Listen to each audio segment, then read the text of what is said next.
confident, based upon these statements, that they're not. Senator Barrett. My understanding is this is a 4-year pilot program. The president's term is up within those 4 years. What happens if the next president of the United States issues a new order? Senator Hayne. Senator, we have to make sure we elect a Democrat. Just kidding.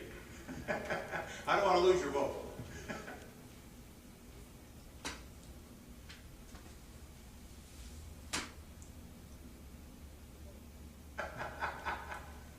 Senator Barrett.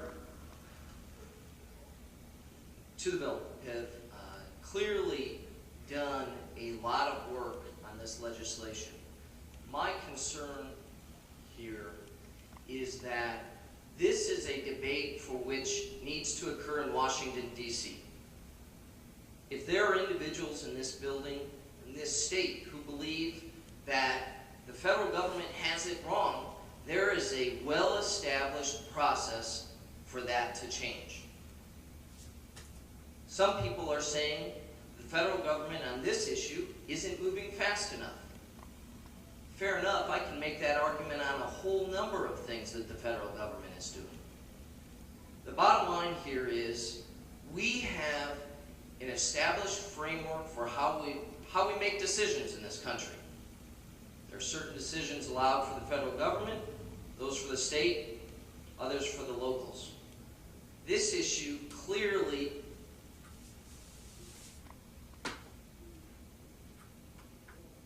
is an issue for our federal government to deal with. The government has spoken on it.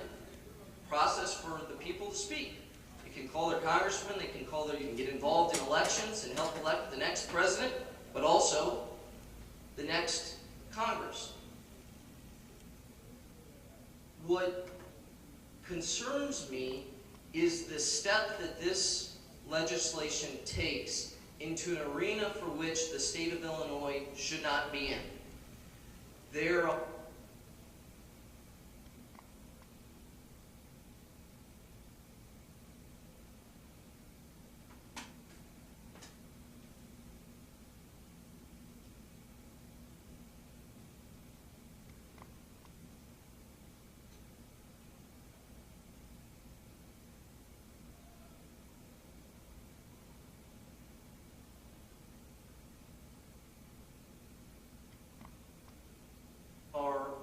presumably many drugs out there.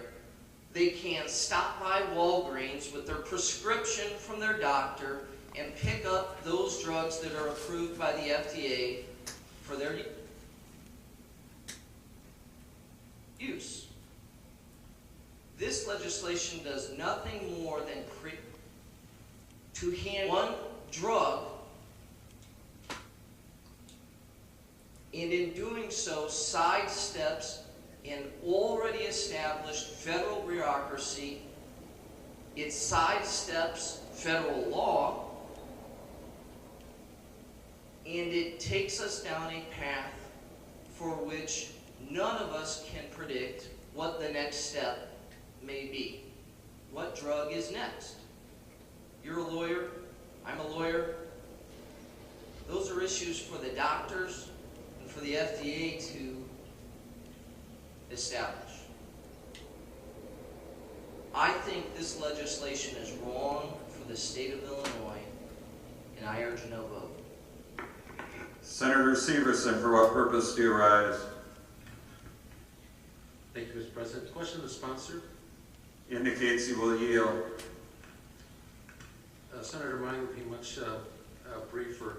I just want to address a couple questions regarding questions I received from the Illinois Rental Property Owners Association regarding guidelines of if there is if a landholder says no to smoking, or it's a smoke-free premise, what are the requirements that are in this legislation?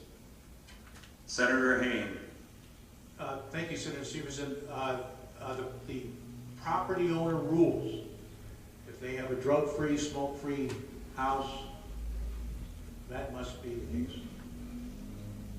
Senator Severson. So even if they have a prescription for this, if the landlord says the rules are this is a smoke-free, then that supersedes that concern. Senator Hayne. Yes, sir, that's correct. Senator Severson. And then regarding concerns raised in regarding the municipal crime-free drug housing ordinances, if the local government has those ordinances in place and a individual has marijuana in their apartment, the government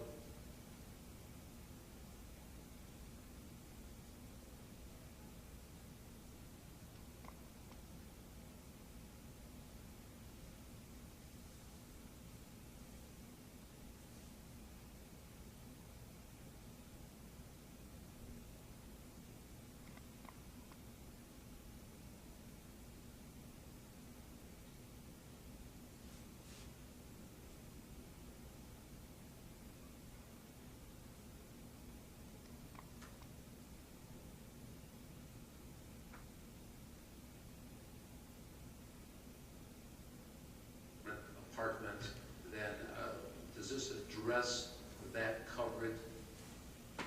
Senator. How this would come into? Senator Hayne.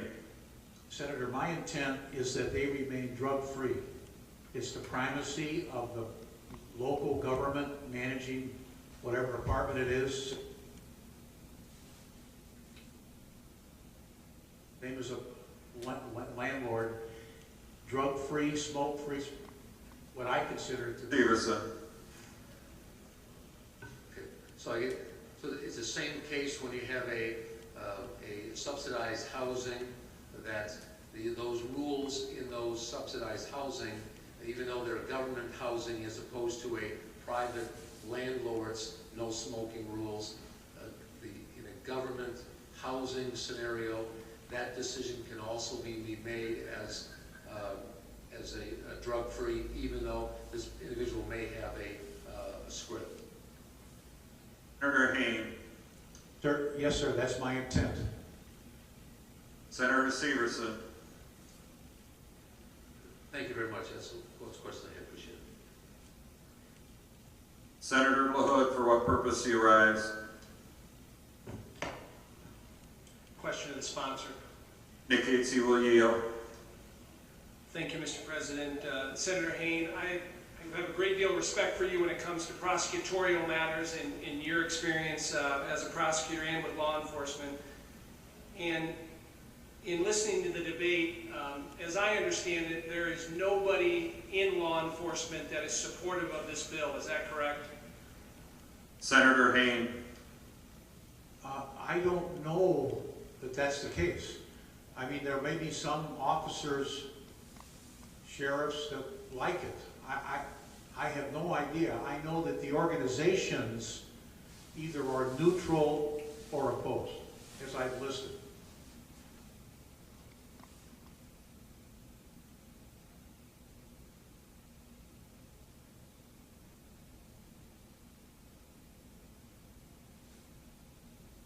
Senator LaHood. And just so I'm clear, the Illinois State Police is not supportive. The DEA is not supportive. That is a law enforcement group. Senator Hayne. Senator, I agree. They're either not supportive, neutral, or they're against it. That is correct. Senator LaHood. I guess just to summarize that, so you don't have anybody that is supportive of it, is that correct? Senator Hayne again. Senator LaHood, I repeat and re-allege, either they're not for it or they're against it. Senator LaHood. Thank you. And in looking at the material on this issue, Senator Hayne, the one thing that I guess I've focused, looking at what this, from a public policy standpoint, will do for our young people, for teenagers and adolescents, and what this says about marijuana and the illegality of marijuana. And I've looked at 3 different studies that show that states with medical marijuana laws have far higher rates of teenage marijuana use. I guess what would be your response to that? Senator Hayne. I don't know of these studies, Senator, but we have now in society an effort, series of efforts, to teach children responsibility in the use of prescription drugs and a number of other things. Alcohol is reserved for adults, and that's made clear over and over to children. OxyContin is a prescription drug that shouldn't be abused by children. We've made it, if this is adopted, it'll be the same effort. This is not a children's item. It's an adult matter. And we make that clear over and over. Did the legalization of alcohol in 1933 increase teenage drinking? Perhaps. I don't know. But we've made it clear over and over. Marijuana, in fact, I believe that adopting this would clearly show young people that this is a serious matter for adults. It's only used for medical purposes and should never be used for recreational use or any other purpose. Senator LaHood. And Senator Hayne, I appreciate that response, and that may be your view, but that directly contradicts the studies I just mentioned to you and the fact that states that have medical marijuana laws, teenage marijuana use has significantly gone up. And I guess my question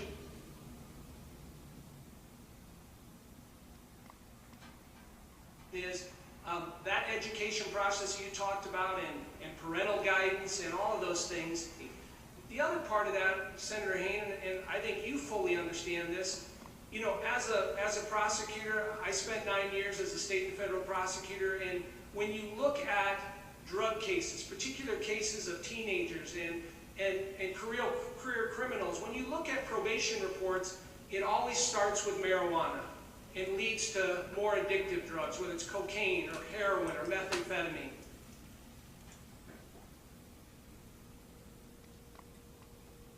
It always starts with marijuana. And I have not said this proves in the fact that it's a gateway drug or drugs. And when I look at these statistics in other states and the direct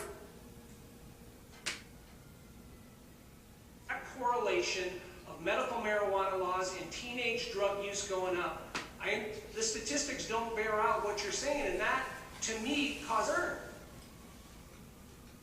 Senator Hayne. Quite simply, in 11 of the first 15 states that adopted medical marijuana, teenage use actually went down, according to our information.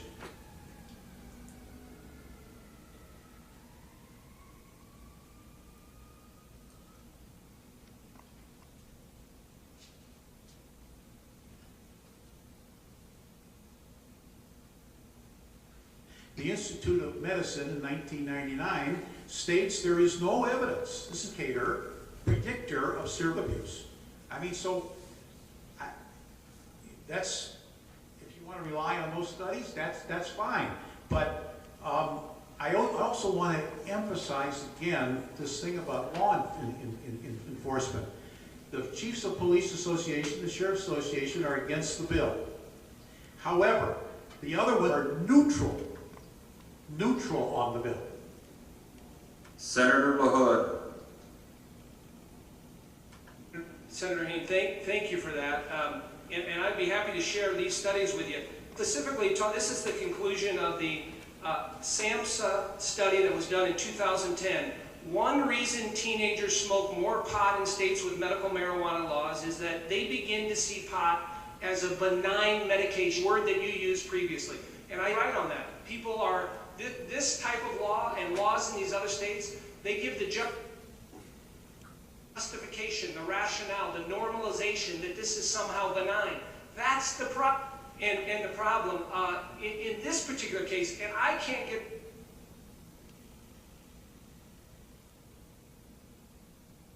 over that fact in these studies and what that's done to teenagers in these other states. And I think we all recognize teenagers, and that bears out in the criminal justice system. Senator Hayne, I think there was a question there.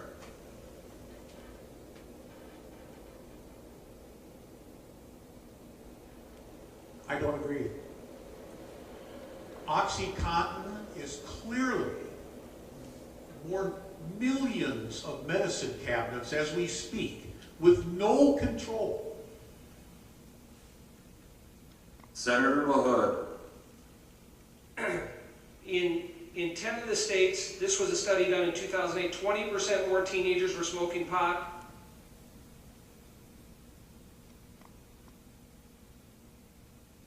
In medical marijuana states, 2011 went up to 30%, most prevalent. The research shows that teen pot frequently have difficulty with memory, attention, and problem solving, find it harder to learn, get lower grades, and are less likely to finish high school or college. And again, we look at what this does in terms of legitimizing that.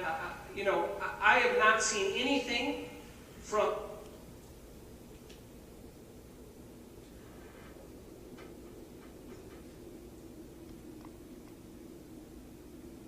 law enforcement or any study that deters me away from that fact. And I have a gentleman who heads up the Peoria Multi-County Narcotics Enforcement Group. He's our director, Renee Sandoval in Peoria, and he heads up our drug unit there. He's a former state trooper for a number of years involved with drugs. And he said, quote, law enforcement officers are 110%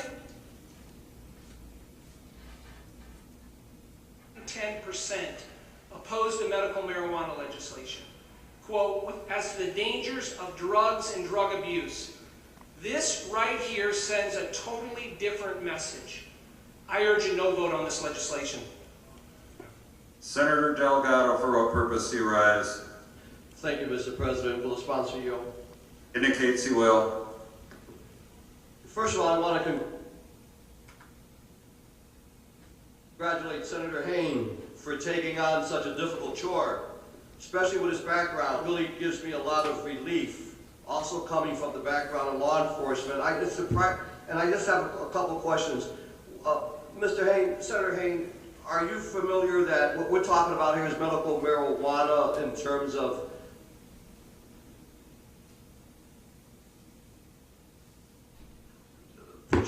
creating a prescription to adults that need it for possibly osteoporosis with this legislation? Senator Hayne. Yes, sir. The conditions listed in the bill. Senator Delgado. Would it also be true that medical marijuana will come in many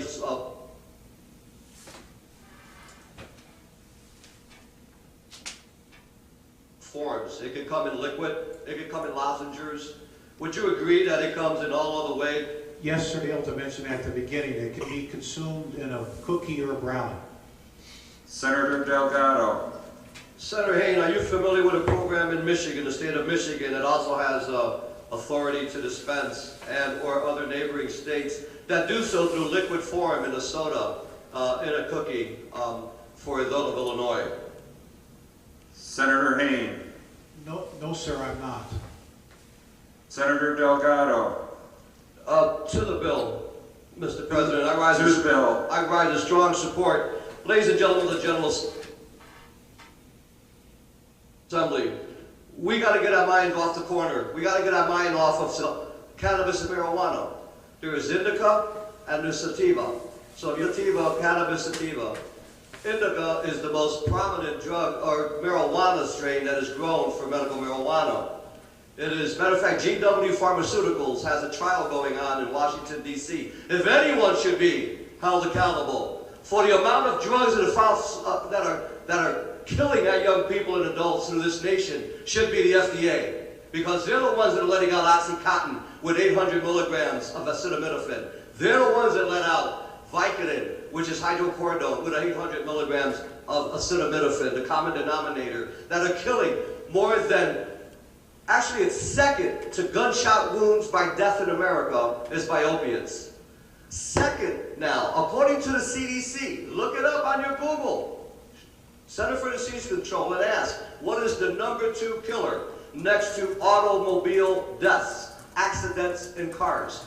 Opiates, specifically Xanax, hydrocodone, which is Vicodin, which is OxyContin, which is found in every medical home, every home. And children see that as a benign prescription, as they see mom and dad do it.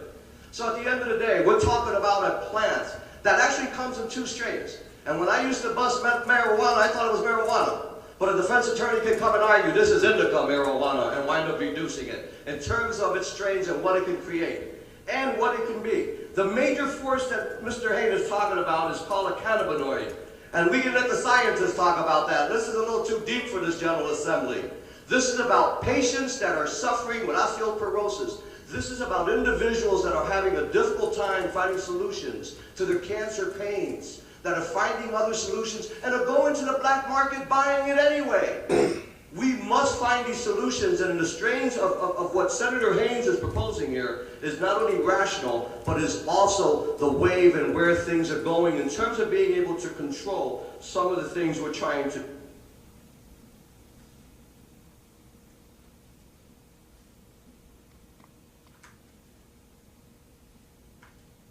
do. I would hope that we're going to have such a spirited debate when I bring legislation. We're talking about marijuana. When I had a hearing down at Southern Illinois University, 400 people attended. No one talked about overdosing on marijuana. They said my son fell asleep and when he woke up he was starving because he had smoked herb, he smoked a joint. But when they take Vicodin, when they take Xanax, when they take the drugs that are coming out of the FDA, those are the criminals that are sending it out. Where is the outrage? Where's the outcry on that? How many of us have to lose our children to the drugs that we get prescriptions by same doctors that say, smoke a joint. I don't have anything that I can give you that's going to relieve the anxieties that you hold today. That may not only be physical,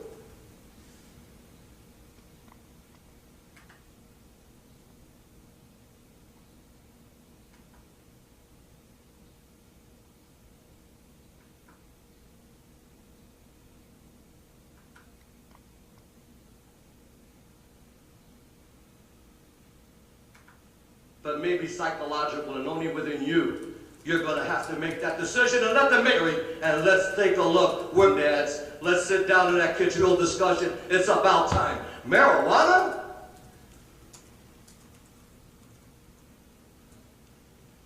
Vote aye. Honor, for what purpose do you rise? To the bill, Mr. President. To the bill. I stand in very strong opposition to this bill. And the reason why I do that is for a number of reasons. I think that I have the strongest background than any one of you all in here. I am a certified alcohol and drug counselor. I went to school and I studied it. I have a master's degree that I've had since 1982. I run programs. I run outpatient, intensive outpatient, residential. I run methadone clinics. I run alcohol clinics. And drug. That includes marijuana, cocaine, crack cocaine, as well as heroin. You know? And all of this rhetoric that I keep hearing all day is ridiculous. You all know full well the effects marijuana has on the body. All they did was put medical in front of marijuana. It's still a drug. I know that people who are ill, I have family members in my family who has medical issues and they're in pain. But In 1985, FDA approved the synthetic THC. THC is a chemical inside of marijuana that gives you that euphoric high feeling. The FDA approved a synthetic drug called Marinol, M-A-R-I-N-O-L, that relieves the nausea associated with cancer chemotherapy. What we're doing is responding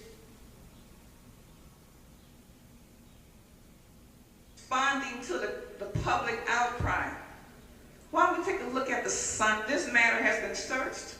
It has been debated for a very long time between this so-called medical marijuana and Marinol. Marinol does not have the THC in it. It'll solve the medical problems, but it will not get people high.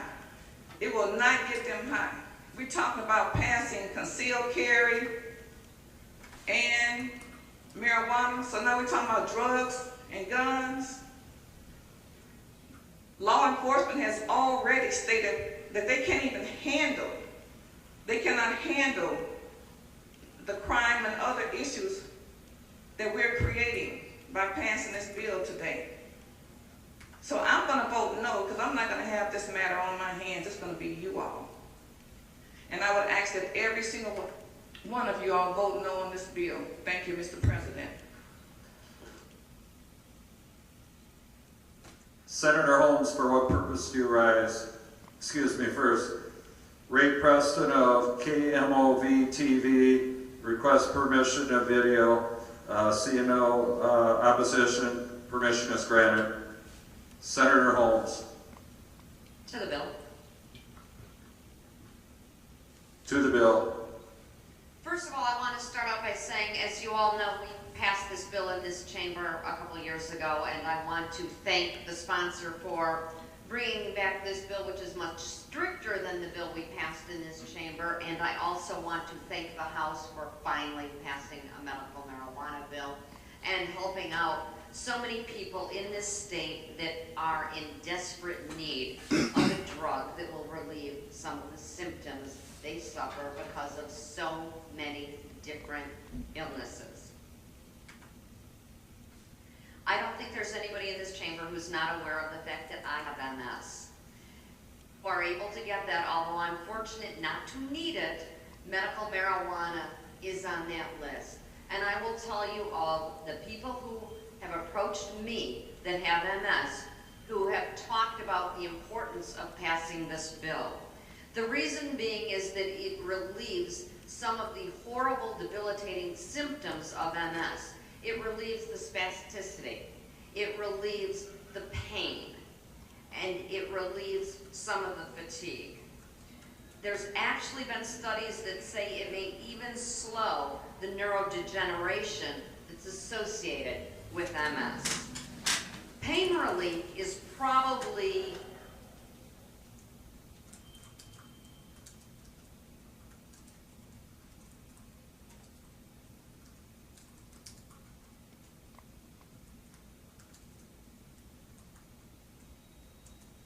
the most well-known benefit of medical marijuana. And pain relief isn't. Have endorsed the use of medical marijuana for the treatment of severe and chronic pain. We're talking about people who suffer from rheumatoid arthritis, fibromyalgia. Medical marijuana's full potential has also been seen when it comes to respect to cancer treatment. And it hasn't all been realized. In a recent study, medical marijuana was found to actually halt the spread of breast cancer. It's been found to inhibit tumor growth. In addition, we know it relieves some of the symptoms from chemotherapy that's used to treat cancer, the vomiting, the nausea, and as a huge plus, it can stimulate appetite, which will help these patients who are unable to eat and are losing weight. And if you have ever watched a friend or a loved one with cancer, and you have watched them lose 50% of their body weight because they are so nauseous they can't eat, you cannot tell me that you would not do anything in your power to help them find something that can stimulate that appetite and have them able to eat, to get them through the treatment so they can finally beat the cancer. The current legal restrictions with the use of marijuana, right?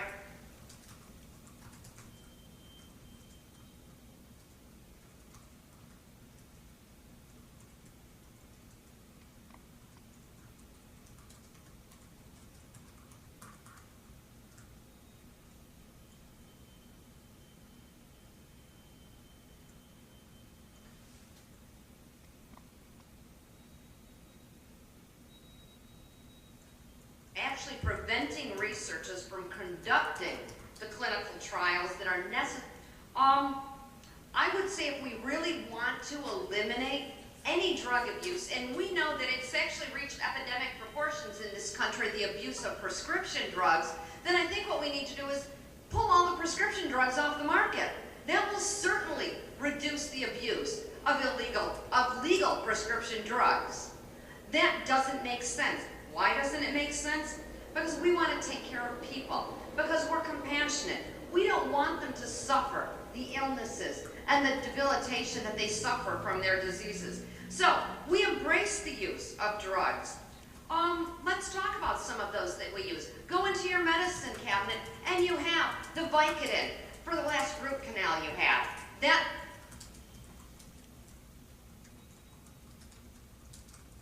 drug, by the way, is more highly addictive than marijuana. How about the Valium, those anxiety attacks? Talk about two very, very highly addictive drugs. Because these drugs that I'm talking about are on the list of the 9 most addictive prescription drugs.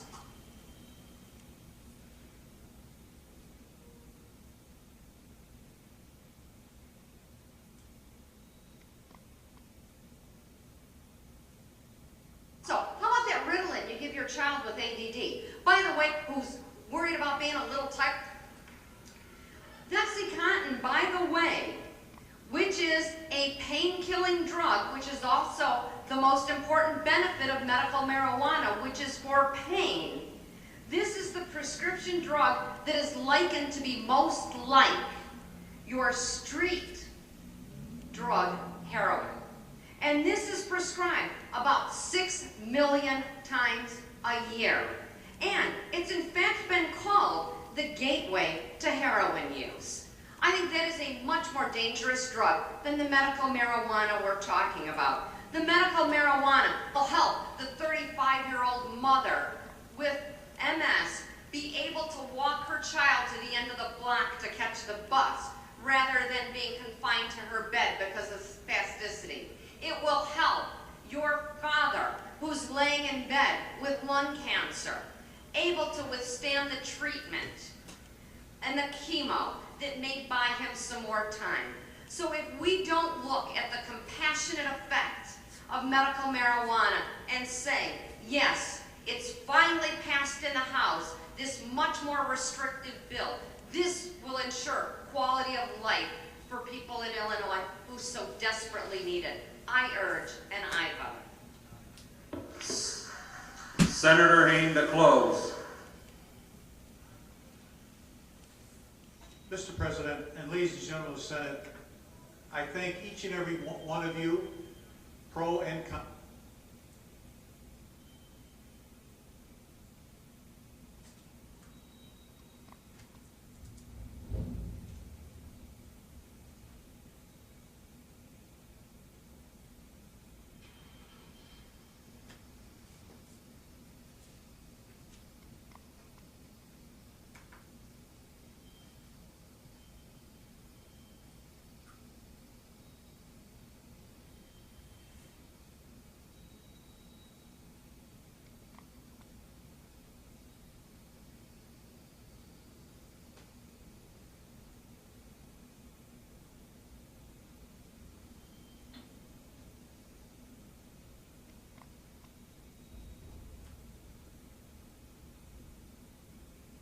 On for the questions and the comments that you made. This sub-high, quote unquote. We are a mature state,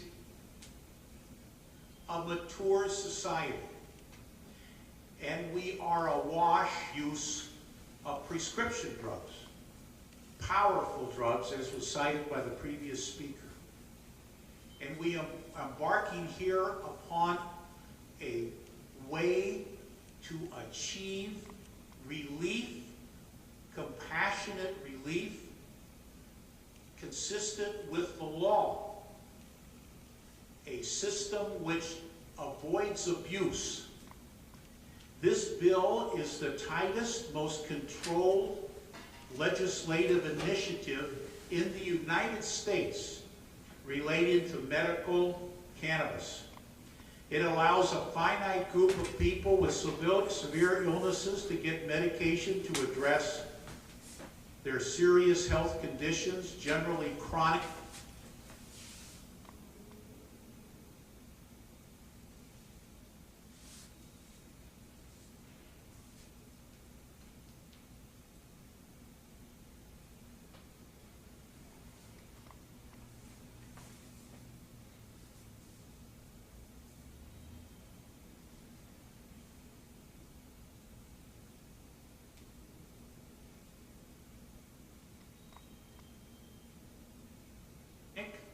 Many of these people are dying. They're dying. And it does so with a drill, allows relief to the suffering without causing physical addiction, side effect suffering, and provides hope for the most vulnerable people in our society. Those suffering through no fault of their own from severe medical illnesses. This bill is it will advance the common good of society. It will take